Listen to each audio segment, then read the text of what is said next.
Hey YouTubers, and welcome back to another episode here on ESGNet, and this is MLB 16, the show, Kansas City Royals franchise, and this is episode 23 of the Royal Court Insider. So, we're taking a look here today at the first two games that you guys just probably seen here not too long ago, here on the channel, of the American League Championship Series between the Kansas City Royals and the Los Angeles Angels. So, to take a look at the box score here for game one of that series taking place in KC.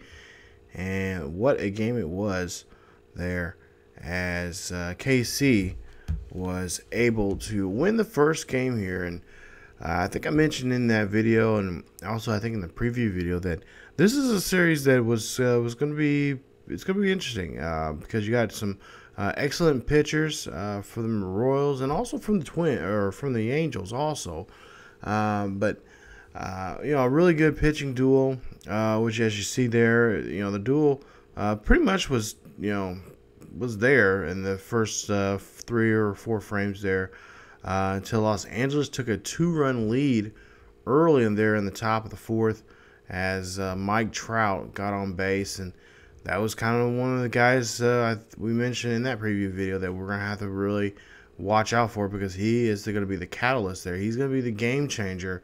He can get on base with the first 2 batters there in front of him don't get on base. We're in trouble, especially if the first 2 batters do get on board, which we were able to do that and stop that several times there.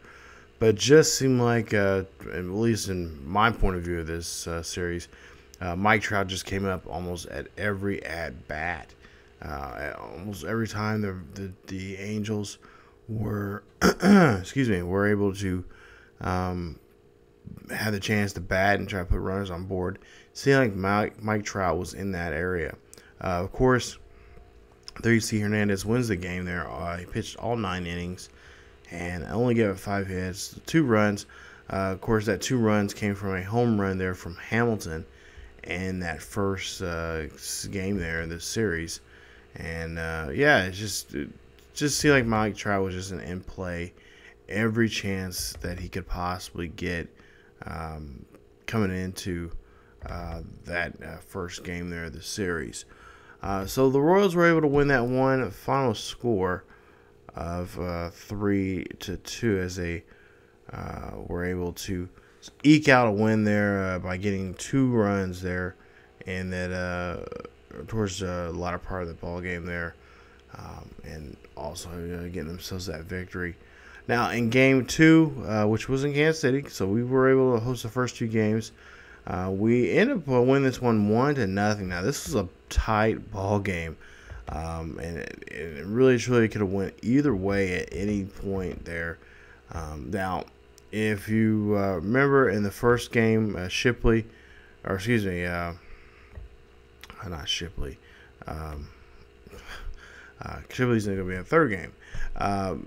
Hernandez gave up 2 runs, gave up 2 runs. Both of them were earned by Hamilton's home run. This one was very close, as you see. Kane came in for a score there.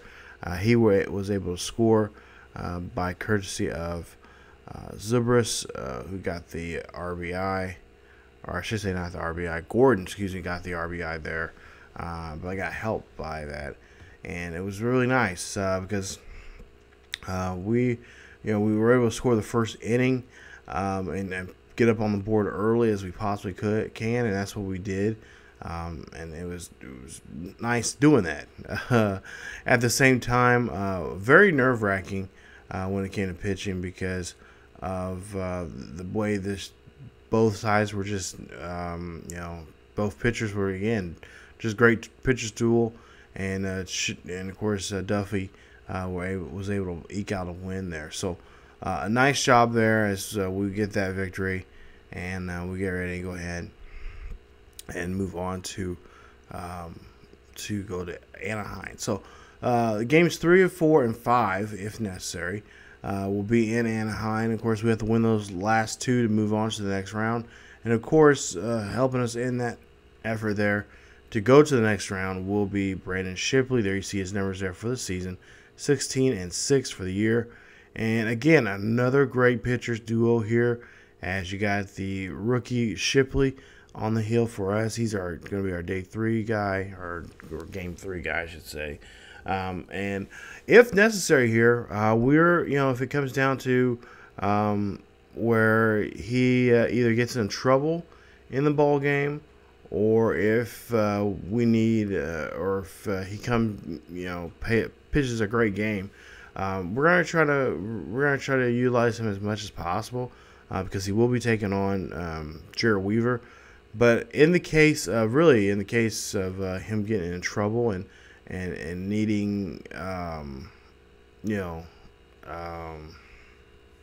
some assistance there, bullpen is on full alert, and they will have to try to get themselves pretty much all hands on deck. And one of the things I was really thinking about is, since we have not utilized one of our particular pitcher, that being Butler.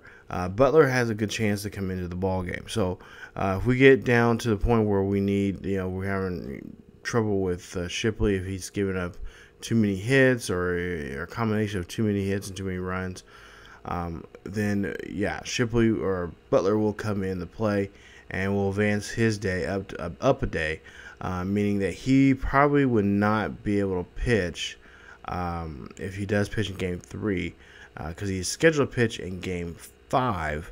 We'll use him in game 3 if we need to, and then Lackey would come in at 4, and then at 5 it would be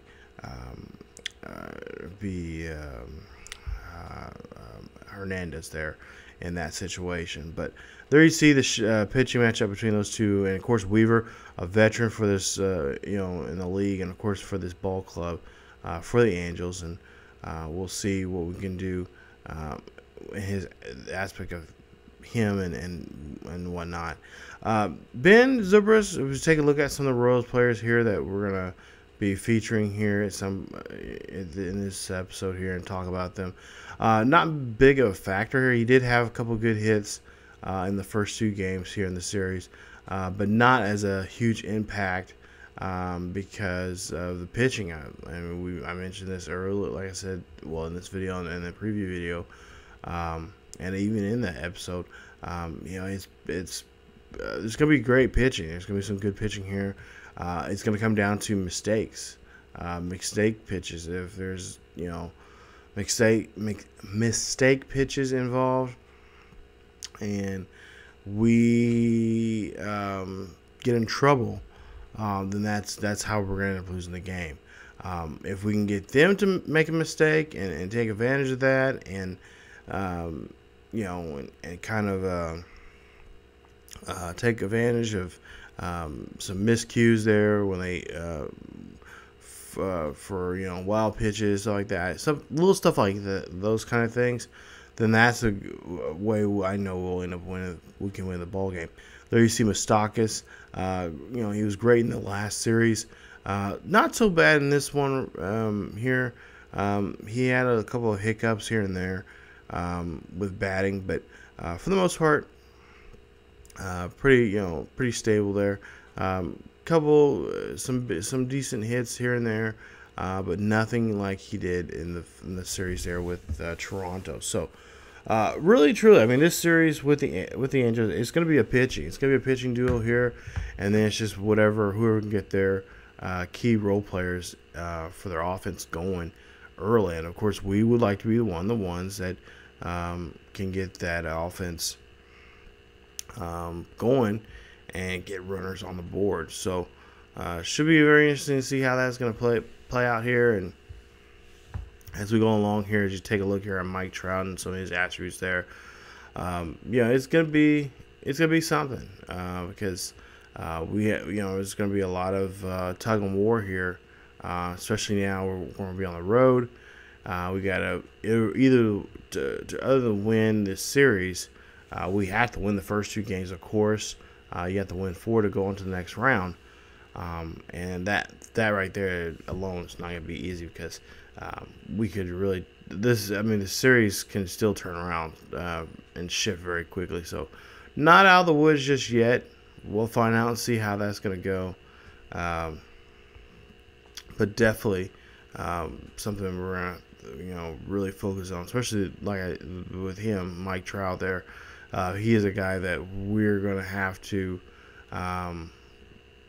try our best and do our best here to make sure that we can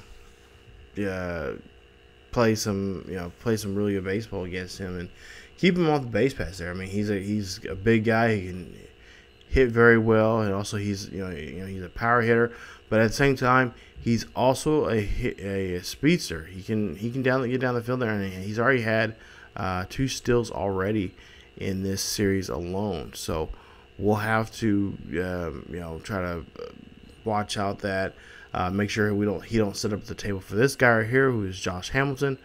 There you see Hamilton's numbers here for the season, his attributes, and of course the powerful right-hander Albert Pujols, a veteran of the game. He's been around for 15 seasons now. He's been very consistent, and here in the last 10, or there in at least in his first 10 years of his career. Of course, starting off with the Cardinals, and now coming to Anaheim, not as a huge impact, and of course, just really a guy to kind of give protection for the guys up front, and kind of just get them all. If they can get the first 2 or 3 guys there up on the board, on the base pass. Pujols, he is still a dangerous hitter. You can't just shrug him off or just put him as an afterthought, because if the right pitches come up, he can definitely go yards. So we'll have to see how. Of course, that, like I said, that 3, 4, 5 position is going to be very critical, very crucial for us, and we're going to just make sure that we don't put them in a position here to do anything with that. So we'll see how that goes here coming up. But take a look here. Actually, I want to show you guys here, so before we wrap up the episode here, show you guys the box scores and some stuff here. Right now, the San Diego Padres playing some really good baseball, and this is one team I'm looking at here because if you guys remember, we traded for some guys here for our ball club to get to this point here in this season.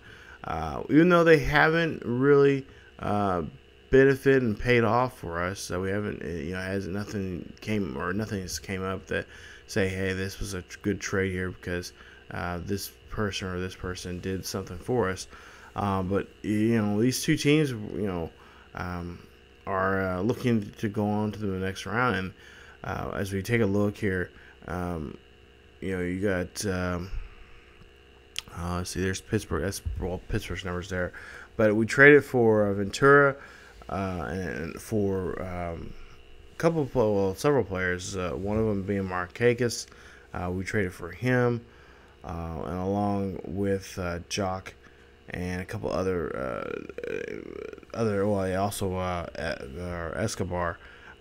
As we'll see here, I don't see Escobar in the lineup here, but I wouldn't be surprised what he'll be, because you guys got you got Jerko, Alonso there, and of course Cabrera there, helping Gernal, all there. And by the looks of the box score, if you take a look here, they are hitting very well. Very impressive that they are hitting that well. That it's almost scary. So seeing these guys there and what they can do, that ball club is going to be a dangerous ball club. Now don't get twisted, because Pirates can definitely turn this around here if they needed to and want to. And I can see this series going really down to the wire here, to a 7-game series. But right now, San Diego, one of the hot teams right now, going into the playoffs here, and really doing some damage here against us if they do make it to the next to the World Series. So again, I've been looking at the series there, looking at it and seeing exactly what's going on and stuff. And again, so far it's looking looking like it's gonna be an interesting series. There you see Garrett Cole and his numbers there with what's going on and how that's gonna come about. If you guys take a look at his numbers here for the seasons there so far, there in 2015, pretty good numbers there. Great pitcher, and again, this is a guy that can bring him back and do something. So we'll have to see and how that's gonna come about as we move along here in this playoff. So just want to take a look here. There you see Alan Bentley there, the next course starter there. Those would be Bentley and Cole there will start in game 3. Right now they have an off day coming up as we get ready for our 3rd game, which will be coming up here very soon here on the channel. So you guys will see games 3 and 4. Like I said, we're looking for a sweep here. If we can get a sweep, that'd be awesome. But at the same time, we're gonna have to kind of, I wouldn't be surprised if this series is a series that we end up having games that go to extra innings, because these two teams are so talented, got so much to go for. I mean, with that 1-run lead, the sky is the limit. I mean, I don't want to go to extra innings because that's just too much for me. It's just too much drama, especially in a tie ball game where if you guys looked at the Cardinal series I had that 23-game inning, and those types of games, I try my best to avoid because they're so long, they're so taxing and tiring. You're just like, okay, someone just make a hit, just give me a hit or something, or just hit somebody. I don't care which on the side, just get a walk off. And of course, I would love to be the one to get the walk off, but at least so far here playing extra inning games, I've done pretty well. So hopefully we don't have to worry about that. Hopefully that doesn't come back and get us. But we would like to get back to playing some regulation baseball. Excuse me, get in there on time and doing what we can to get going, because we gotta win this series. And of course, if we the quicker we can win this series, the better we're off, and we can stay healthy and keep our guys going there. But yeah, in game so far, as far as I know, in game 3, like I said, it will be Shipley. He'll start in that game, and again, if he gets in trouble, we are going to bring in the other rookie there. And then in game 4, it will be John Lackey, of course, the veteran there, who is very well crafted in some of the things he can do in the postseason, along with, I believe, we've even said that we've been working, in at least simulation wise, working with Jeremy Guthrie, because we still have Guthrie on the team. He's our lone reliever, and of course we're going to get him involved and see what he can do for us if need possible. So been a lot of simulation games. Been working on a lot of strategies here, especially in tie ball game situation. Been working on a lot of those, and really focusing on which we shouldn't be focusing on too much, but it's something that we need to stress here in this series, and that is the Mike Trout situation here. What do we do if he does have, really truly, with one person on board? That is still a dangerous setup for us, and we don't want to be in that. We don't want to get ourselves in that situation and have to worry about that here coming up. So Mike Trout is something, like I said, 3, 4, 5. We're going to be working on in simulation games as we heading up to game 3, and then like I said, offensively, we got to get the bats rolling here. We got to get them going early. We cannot be like in the last 2 games there where we we didn't score until the 4th or 5th innings.